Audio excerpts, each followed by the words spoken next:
Ngayong araw na to, kinuha na yung mga itlog ng mga sitter natin.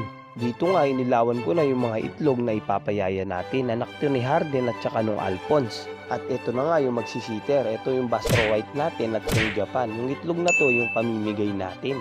Kaya nga dito, dali-dali ko na tong kinuha. Ipinalit ko na yung itlog ng John Harden at saka yung Alphonse. At ito na nga, inilawan ko para makita din nila na may similya yung pinapamigay kong itlog. At ang kukuha pala ng mga itlog, yung tropa natin na sila Bato. Ayun nga mga koys, isang maangas at maulan na umaga na naman sa inyo. So abangan ng mga ka-birdie natin o kalapatids natin ngayon sa FTPC. So good luck sa inyo. Wala nang ibon natin na si Potpot, kaya ngayon abangan nila mga koys sa Tanawan, Batangas. So yan ngayong panahon mga koys dito sa amin. At kung napanood nyo kagabi mga koys, tama yung napanood nyo, pinamigay na natin yung itlog ni Japan at saka yung Bastro White natin na si Snow. Dito nga yung mga ibon natin, nandyan sila B2 nasa loob mga koys at saka si Lato. Nandyan sa itaas din yung ibon natin na isa, si Uno. So nandyan sa itaas. So ngayong araw na to mga koys, magsisiter na mga koys ng itlog ng mga andito natin.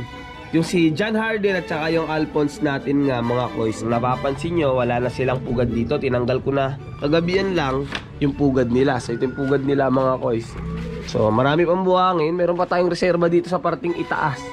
Ito reserba to mga koys, pandagdag. Meron pa tayong isang pugad na nakareserba pa dito.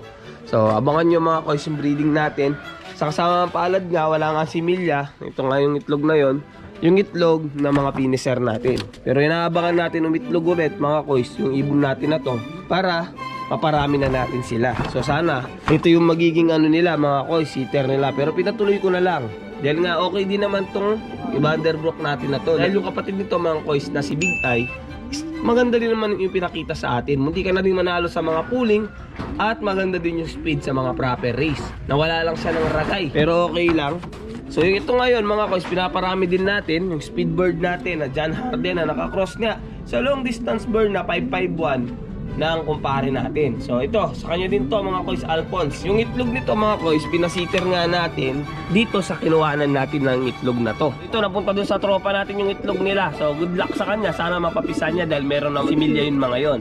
So ito si Japan at yun si Snow na Bastro White nga. Sila yung magsisiter mga koys. So bigatin yung mga siter nung kalapati natin dalawa.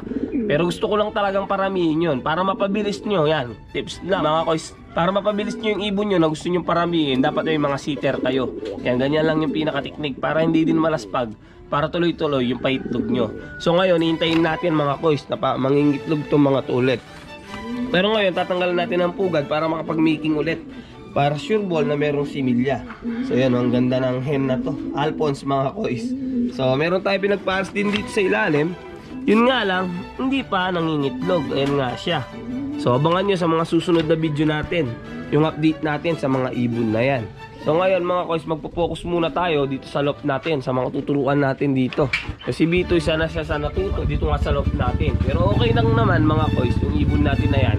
Maganda naman yung pinapakita niya sa mga toss natin kung napanood nyo nga mga koys. Kahit na maliit yung bagwis niya, is nakakaronda pa rin siya at nakakatos pa rin siya. So okay na okay para sa ibon natin. So yun nga, magsisiter nga sa itlog ng Alphonse at saka John Harden natin, walang iba kundi itong dalawang to.